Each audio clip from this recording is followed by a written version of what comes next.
Dimanche 26 mars 2023, il est 12h30 partout en Côte d'Ivoire. Bonjour à tous et merci de suivre le temps d'information sur RTI2, la chaîne la plus proche des populations. À la une de l'actualité, ils ont été tous appelés à respecter les coûts des denrées alimentaires sur les marchés. Les commerçants sensibilisés à la bonne conduite pour le bonheur des populations. Et puis hors de chez nous, au Burkina Faso, face à l'insécurité grandissante, les associations du respect des droits de l'homme s'inquiètent de plus en plus, surtout après la disparition de Boukari Ouedraogo de l'organisation L'Appel de Kaya depuis le mercredi 22 mars. Encore merci de votre fidélité au temps d'information sur RTI2. Après une visite de terrain dans différents commerces du district autonome d'Abidjan par le ministre du Commerce et de l'Industrie, Souleymane Diarra-Souba, qu'en est-il du respect des prix des denrées alimentaires pour le bonheur des populations? Notre équipe de reportage a donc sillonné des supermarchés, des boucheries, le marché de la commune d'Abobo hier samedi, 25 mars 2023, le compte rendu. Situé entre le rond-point de la gendarmerie et l'arrêt de bus dans la commune d'Abobo, ce supermarché draine du monde. C'est ce lieu qu'Adjaratou, une cliente, a choisi pour s'approvisionner en vivres en ce début de mois de Ramadan. Une option qu'elle justifie. Je suis venue faire achat à la faveur du mois de Ramadan. Le prix abordable, c'est moins cher. C'est à cause de ça qu'on vient faire les achats ici. Comme Adjaratou, Justine, une autre cliente, préfère se fidéliser à ce centre commercial dont les prix des produits sont abordables selon elle. Je suis venue acheter du lait pour mon mois de carême avec un peu de sucre pour pouvoir faire le jeûne avec. Par rapport à ceux de dehors, les prix sont abordables. L'endroit idéal pour moi parce qu'à chaque fois que je viens, les prix sont intacts. Après avoir supervisé certains rayons et le guichet, Yaokonan, gérant de supermarché, nous livre ici les décisions prises après le mot d'ordre du respect des prix des denrées alimentaires. Nous sommes dans une zone vraiment à majorité musulmane, à Bobo. Chaque mois de carême, on se prépare pour satisfaire la clientèle. Pour que lorsque les clients viennent, tout ce qu'ils veulent, à vraiment un coût raisonnable. Les prix maxi du ministère, les prix plafonnés, sont respectés à tous les niveaux. Comme le sucre roux, le sucre blanc, le sucre carreau, on respecte les prix. L'huile de palme, la boîte de tomates, les spaghettis maman, le riz, tous les prix sont respectés. Une fois à l'intérieur du grand marché d'Abobo, cette boucherie beaucoup fréquentée attire notre attention. Ami, une cliente fidèle, est convaincue que c'est l'endroit idéal. Je viens faire des achats. Bon, par rapport aux autres, ici le prix est très abordable. C'est pourquoi beaucoup d'hommes viennent ici, beaucoup de femmes viennent ici parce que c'est abordable. Et puis ce sont les viandes congelées. Ici le kilo de la viande c'est 1800, mais au dehors c'est 3000, voire 3200, ça dépend. Léa Kwadio, vendeuse de légumes au marché d'Abobo, dit subir au quotidien les effets de la vie chère. Les prix c'est cher, on ne peut rien payer. On s'en prend jamais. Par exemple, si tu en prends tomate, kilo 1000 francs. Tu vas prendre là-bas pour venir à Bobo, tu vas voir combien, et puis tu vas voir quoi pour nourrir aux enfants. C'est cher. Même chou, par exemple, avec combien on ne trouve pas chou. Aujourd'hui, on a trouvé chou, mais c'est cher. C'est cher. Par exemple, ils vont te dire 50, 60 000 francs. Tu vas voir comment, et puis tu vas voir pour toi. Si certains sont satisfaits des prix des denrées alimentaires sur le marché, d'autres ont toujours le regard tourné vers les autorités compétentes dans l'espoir d'une issue favorable. Puis nous sommes toujours dans le mois de la célébration du respect des droits de la femme. La première édition du Salon international de leurs droits a donc ouvert ses portes le jeudi 24 mars 2023 au Palais de la Culture de Treichville. À l'initiative du ministère de tutelle, ce salon se veut un rendez-vous annuel des femmes sur l'entrepreneuriat. Il sera donc question de mettre en relation les femmes entrepreneurs, les start-up et les entreprises innovantes pour faciliter les partenariats et les collaborations dans divers domaines, dont le digital. Nos Sangaré et Pagasoro Kone de Madongui y étaient. Rose Aka évolue dans la transformation de la noix de cajou. Elle participe à la première édition du Salon international des droits de la femme. Avec elle, divers produits dérivés du cajou. Nous prenons les amandes de la nacade et nous transformons les amandes en pâte de cajou. L'huile est pour la cuisine. Et puis nous avons aussi des cajou chips. Ils sont très bons pour après le repas ou même le matin pour le petit déjeuner. Nous avons aussi du liqueur de cajou qui est fait à base du jus du cajou. Nous avons aussi L'huile de cajou, on met dans la pommade. On prend aussi pour cuisiner. On prend aussi pour mettre dans les cheveux, pousse de cheveux. Elles sont nombreuses, ces femmes comme Rose, qui exposent à ces salons dédiés à l'entrepreneuriat féminin. Elles proposent divers produits locaux. Nous avons des produits transformés. On a l'huile de palme de menthe, on a l'huile de palmiste, on a le savon noir, on a l'attiqué déshydraté, il y a la farine de placali, la farine de cocondé, farine de placali pour alléger le travail des femmes qui sont occupées. Elles ont envie de mettre le placali, mais quand le soir, il faut venir piler, tamiser, avant de laisser reposer, préparer, ça prend du temps. Donc, on a facilité le travail, on fait la farine de placali et en 15 minutes, elle a fini de faire son placali. C'est aussi pour aider ceux qui voyagent, qui sont hors du pays. Par exemple, pour l'attiqué, quand vous devez partir à l'attiqué frais, ça pèse. Donc, quand l'attiqué est déshydraté, ça diminue le poids à payer et puis on peut mieux conserver. Tout comme pour la farine de placali. Nous avons les farines de maïs concassé, grains de déguet, attiqué déshydraté, farine de placali, et puis tous les épices, les thés, kengediba, les thés épices aussi. Sans bien l'emballage et puis essayer de certifier, là, tu peux vendre où? C'est la nourriture, ça rentre dans le ventre, on ne peut pas laver. Voilà, donc je dirais aux femmes de prendre bien soin de leurs produits. Ces femmes ne manquent pas de créativité, de quoi séduire les visiteurs. C'est une satisfaction pour moi de voir que la GIF est en train d'évoluer.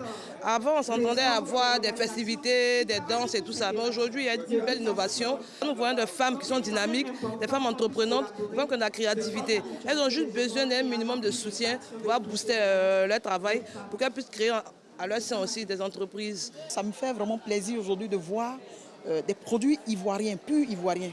En mettant ces femmes au travail, ça fait vraiment beaucoup de bien à beaucoup de familles. Innovation technologique et digitale au cœur de ce salon.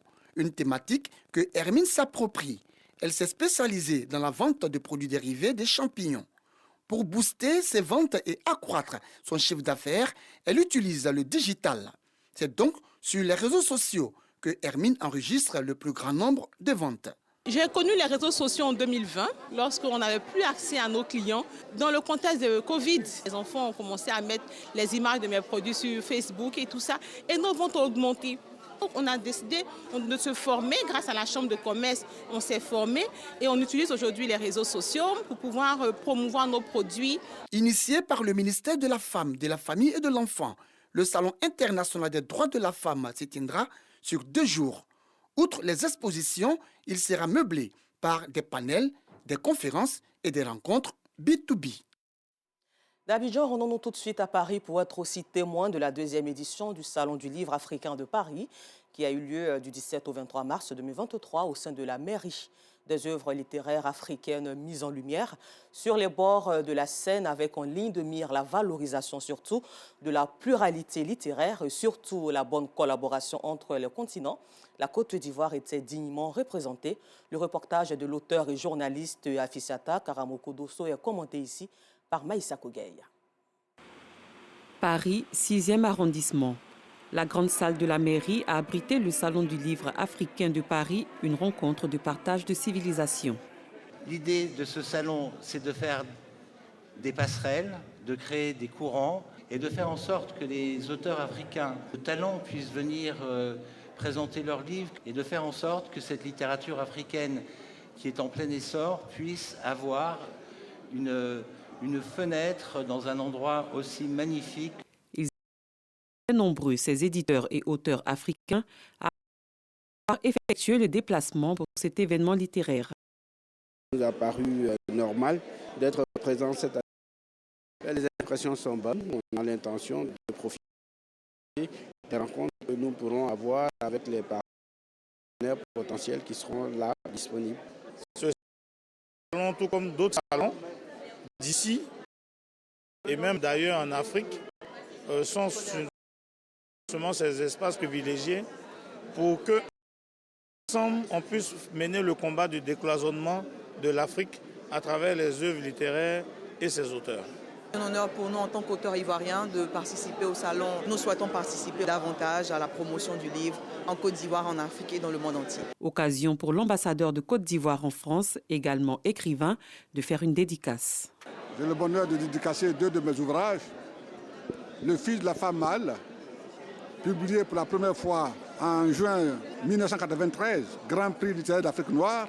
Également La Reine de la montagne, qui est une pièce de théâtre, une œuvre de rêve, une œuvre d'amour, une poésie qui célèbre la femme, qui célèbre le rêve et la femme qui pousse à un idéal plus grand et plus fort. Les passionnés du livre y ont vu un moyen de revisiter la culture africaine. Je constate qu'une belle organisation, parce que tout a été vraiment bien géré, et donc je suis vraiment satisfaite. La surprise, c'est la diversité des productions, la richesse de la production. Voilà, et ça c'est bien, c'est appréciable. Ah ben, je suis vraiment très heureux. Là, on est un petit peu en Afrique. On n'a même plus besoin de prendre l'avion pour... voilà. C'est vraiment un événement à surveiller de près pour tout le monde, surtout pour les afrodescendants. Le Salon du livre africain de Paris est à sa 2e édition, un rendez-vous annuel avec la Guinée comme pays invité d'honneur. Nous sommes très honorés de voir nos frères africains présenter leurs ouvrages, donc c'est vraiment un honneur. Une fierté de voir que l'écriture, le livre, c'est aussi la Guinée. Le livre africain sur les bords de la Seine, une manière pour l'Afrique de réaffirmer son identité culturelle. Elle aussi veut apporter son grain de sel à la bonne atmosphère de la Côte d'Ivoire solidaire. Pour ce faire, Miss Aoulaba France, Caroline Gaillet a fait des dons vivres et non-vivres aux nécessités de la commune de Yopougon, particulièrement aux ONG REMA et Bethel Foods International. Reportage.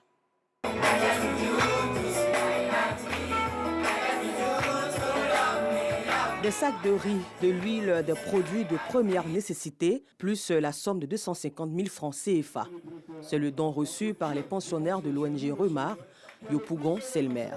Une initiative de Caroline Gaillet, Miss Aoulaba France. Caroline se dit préoccupée par le bien-être des personnes défavorisées. L'objectif de ce don, c'est soutenir chaque responsable de ce centre, vraiment qui ont fait beaucoup pour les enfants, et aussi donner encore plus de joie aux enfants. Toujours dans la commune de Yopougon-Selmer, les orphelins de Bethel Food International ont eux aussi bénéficié de vivres et d'une somme de 300 000 francs CFA. Cet élan de solidarité ne laisse pas les récipiendaires indifférents. C'est un plaisir pour nous de recevoir de l'attention de personnes qui viennent avec des âmes charitables pour pouvoir nous aider. Cette action contribue véritablement à faire avancer l'œuvre sociale qu'on mène ici et ça va nous permettre d'aider nos différents pensionnaires et les aider justement, et ça nous permet aussi de continuer à pousser dans l'œuvre que nous menons ici au quotidien. Caroline Gaillet, Miss Aoulaba France, souhaite pérenniser ses actions pour le bien-être des personnes défavorisées. En culture, pour raconter l'histoire des Noirs, une seule musique, le jazz. Et c'est ce canal culturel que l'ambassade des États-Unis en Côte d'Ivoire a choisi pour célébrer le mois de l'histoire des Noirs. Un autre choix, la ville historique de Grand-Bassam. Juan Minor, star du jazz aux États-Unis, était aux côtés des amoureux du jazz, qui sont aujourd'hui de toutes les couleurs et toutes les races.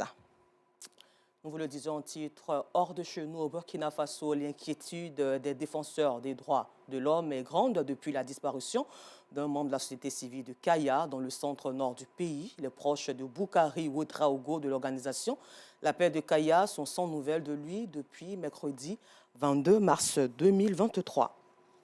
Et pour terminer en France, 1 an et demi après avoir créé Horizon, Édouard Philippe a réuni son parti en congrès hier samedi 25 mars à Paris. L'ex-premier ministre a profité de l'occasion pour appeler son soutien à Emmanuel Macron et à la réforme des retraites. Le maire du Havre s'est affiché aux côtés des autres chefs de la majorité présidentielle. Une photo de famille destinée à dépasser des divisions internes qui ont éclaté ces dernières semaines entre Horizon et le parti du président de la République ont été faites. Encore merci à vous et continuez le programme sur RTI2, la chaîne la plus proche des populations.